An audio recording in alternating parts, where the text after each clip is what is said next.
My son got me this jar opener for Christmas because I have arthritis in my hands and fingers and it's hard to open jars. I've already used it once and it works really good.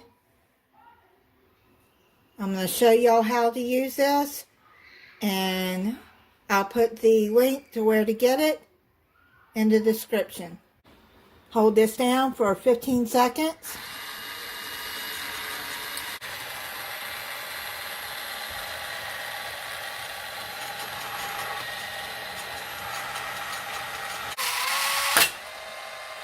Now it's open, and you just let it come out